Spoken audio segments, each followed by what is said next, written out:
Welcome back, dear students, in English 3. Today we are going to talk about another very important topic in this course, that is barriers to communication.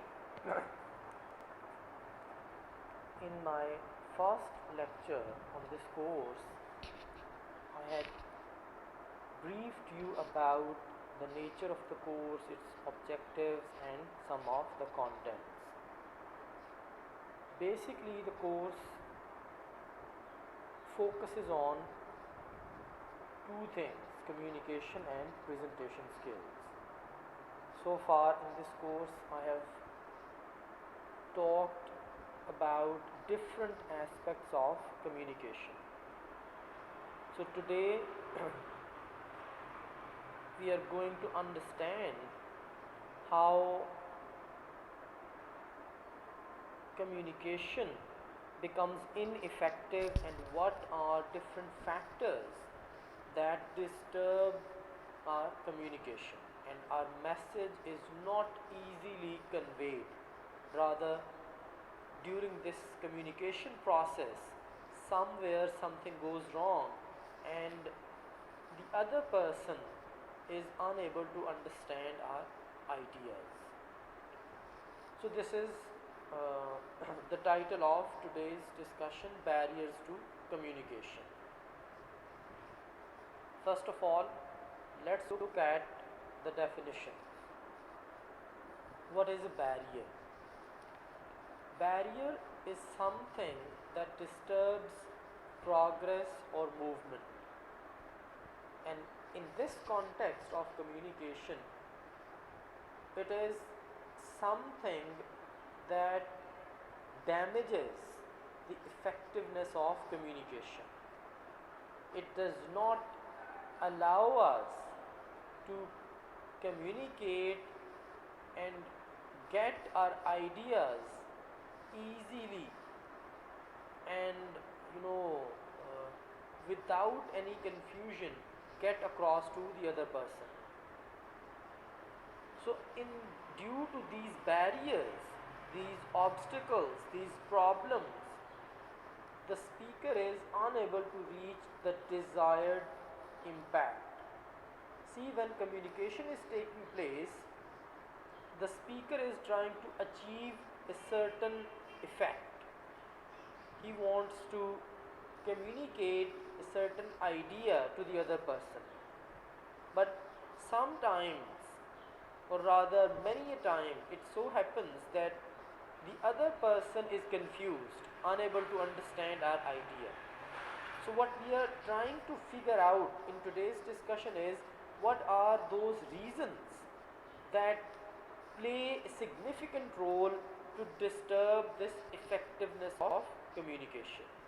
So these things, these problems that somehow create confusion in communication are called barriers.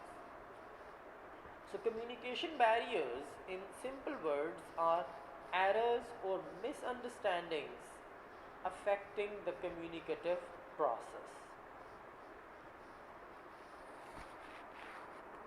And there are three types of communication barriers: intrapersonal barriers, interpersonal barriers, and organizational barriers. So I'll talk about the definition of these three types. What is intrapersonal barriers, what is interpersonal barrier, what is organizational barrier, and then I'll talk in detail about the first type of communication barriers, that is interpersonal barriers. So first of all, let's talk about the definition of intrapersonal barrier. Now, intrapersonal barrier is actually an individual's inbuilt element. See, this barrier is somehow located or caused by the individual speaker himself. There is nothing external causing this barrier. Now, how this is actually possible is sometimes the individual has a different perception, experience, or education, or culture, or personality, due to which his ideas are not easily understandable for other people. So, this is his own perception, his own peculiar experience, or certain education, or his culture or personality that makes things difficult, confusing for the other person. So, intrapersonal barriers are barriers which are caused by the speaker himself, the person who is involved in this communication process. There is nothing from the outside causing this confusion. So, this is called intrapersonal barrier. The next type is interpersonal barrier. Now, interpersonal barrier is inappropriate, ineffective transaction of message between the sender and receiver who are in an interdependent relationship. Now, if you try to pay close attention to this idea, you will be very comfortable to comprehend it very easily. See, interpersonal barrier is actually caused by the communication between these two people. It is not something that is directly caused by the speaker. Rather, it is actually the interaction between the two, between the speaker, whom we have called the sender of message, or the listener, whom we have called receiver. So, this interaction between the two sometimes causes confusion, and interpersonal barrier happens when these two people are in an interdependent relationship. For instance, they work in the same place, or somehow they are, in a relationship, and due to which they communicate with each other, and sometimes confusion takes place. Now, remember, interpersonal communication is used for stronger relationship. If you go to the market for shopping, the relationship between the shopper, the customer, and the salesman is impersonal communication, because it is just functional short term exchange between the two. There is no strong relationship between them. On the other hand, if you work in a place, the relationship between two colleagues is, what we can call an interdependent relationship. So, the kind of confusion that takes place in an interdependent relationship, where two people are somehow connected, related to each other, is called interpersonal barrier. Now, the next third type of communication barrier is organizational barrier. Organizational barriers are barriers, problems arising from techniques and policies of an organization. Every organization has their own guidelines and policies how a message or a complaint is to move from one person to another. So, there is this, a clear hierarchy and organization of designations, how, for instance, while studying in a school, college, or university, the organization informs you about who is the person whom you should contact if you are facing a certain problem. For instance, that the organization has given the responsibility to deal with your exam problems to a certain department or a certain body of people or a certain person. If there are not many people involved, so what you need to do is, you cannot take this complaint that you want to register, you want to forward to the authorities, to a person who does not have the authority to somehow address your exam queries. You will have to go and consult with the person concerned. And similarly, if you have a problem in terms of your fee submission, you cannot go to the exam department. So every organization organizes itself into different categories, into different departments, and this division of duties is to facilitate the people involved, and at the same time the problems can be easily resolved if different people are dealing with a certain type of problem. Now, in simple words, the problems causing confusion in communication, which are due to this hierarchy, due to different techniques and policies devised by the organization, are called organizational barriers, because these barriers are caused by the organization in a way. Now let's move on to different types of intrapersonal barriers. How as I explained in the beginning, that intrapersonal barrier is an individual's inbuilt barrier, that for which the speaker, the individual himself, is responsible. Now it can take many forms. For instance, the first thing is wrong assumptions. The speaker who is trying to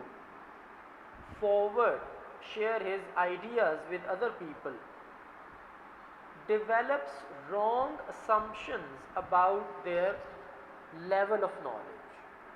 He assumes that the other person already knows this thing, and on the basis of this assumption, he does not explain certain things, and this lack of explanation causes confusion, because the assumption of the speaker that the other person already knows it is wrong.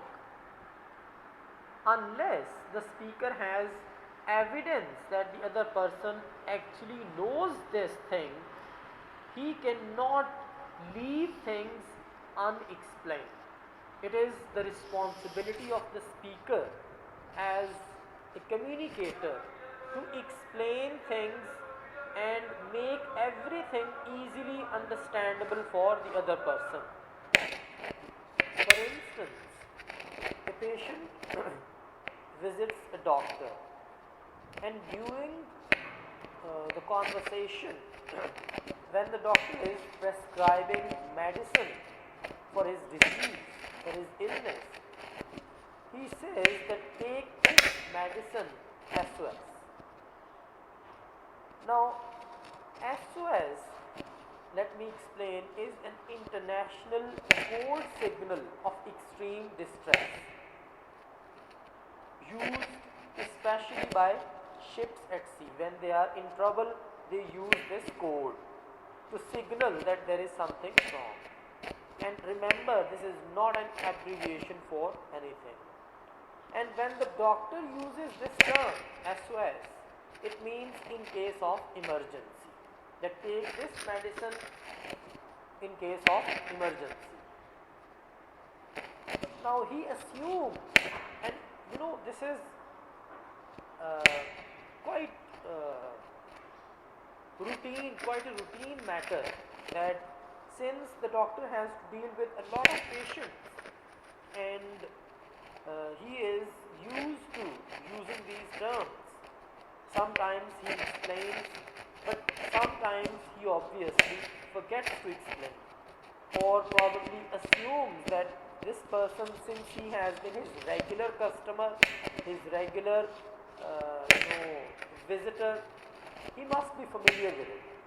So instead of explaining what SOS means, or using simple words that take this medicine in case of emergency, he simply uses the term and does not explain it. Now, this can cause confusion in communication.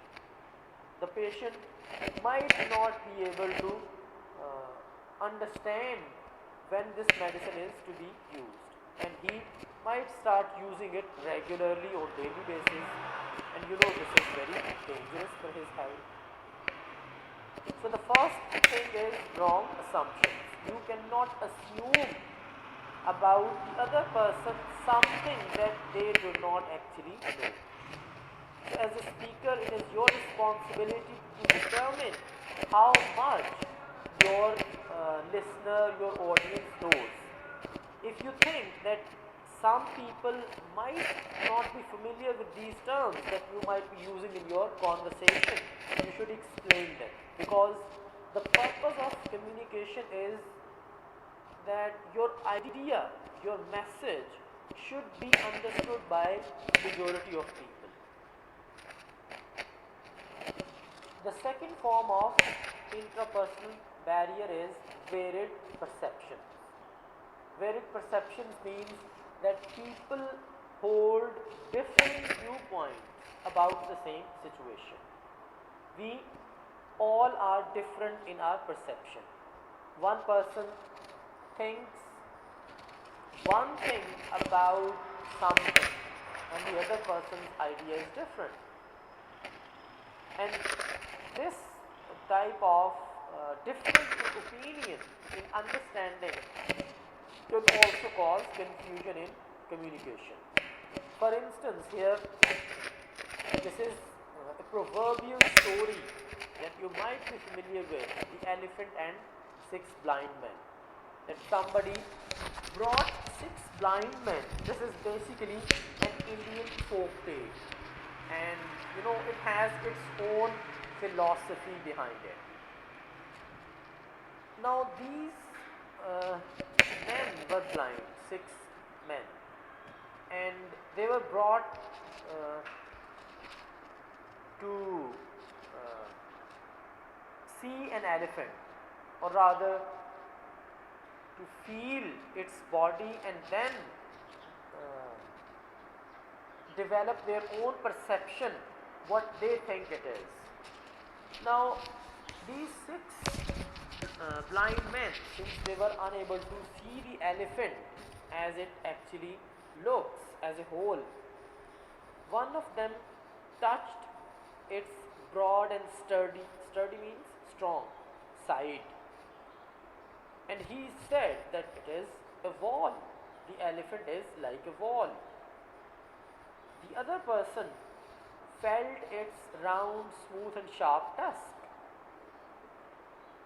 its teeth, and he said that the elephant is like a spear. The third person touched its squirming trunk, and he decided that the elephant resembles a snake. The fourth felt its knee and compared it to a tree. The, uh, the fifth person felt its ear slightly moving, and he concluded that it was similar to a fan. And the sixth person touched its swinging tail, and he decided, he concluded that it was very much like a rope. Now, these six blind men were touching and feeling the same, but their perception was different. Now, this story is, as I said, a proverbial story, a parable, a moral story that tells us different people might have different perceptions about the same thing. And very significantly, all of them are right in their own way. But at the same time, all of them are wrong, because the elephant is not like a wall or a spear or a snake or a tree or a fan or a rope. It is something much more different, much more than that. So, the solution here to overcome this varied perception is that these two people should try to take an unbiased perspective on the matter. They should try to be objective. They should rise above their own partialities, their own biases.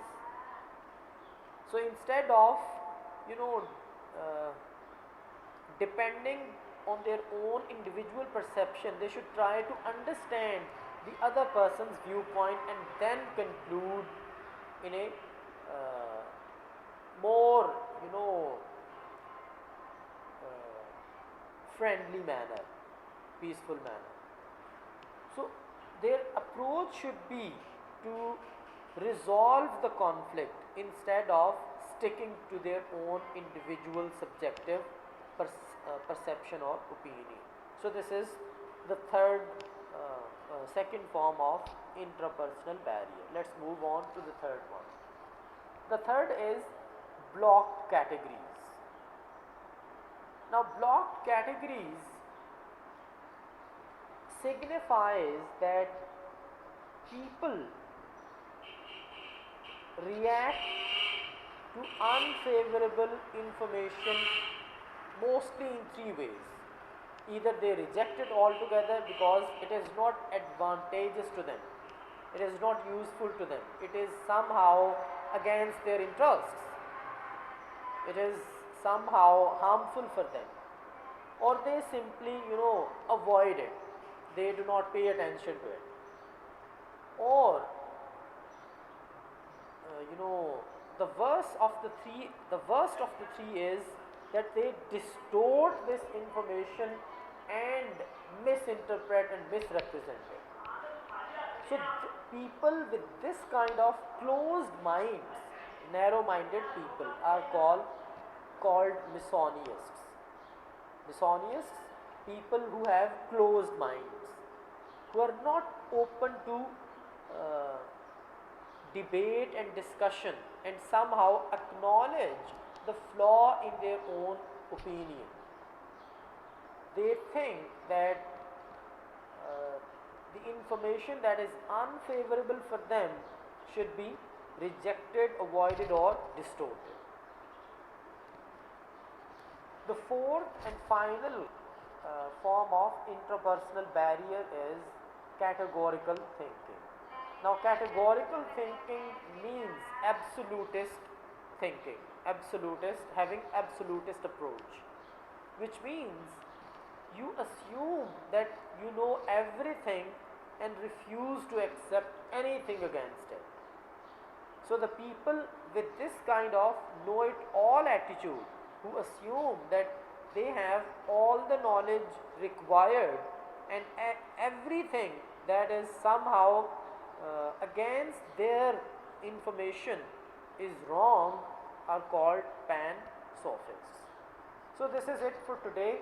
So far we have talked about communication barriers, intrapersonal barriers, interpersonal barriers, and organizational barriers, their definitions, and then I have talked about 4 forms of intrapersonal barriers. In the next discussion, I will continue with the same topic and talk about interpersonal barriers and organizational barriers.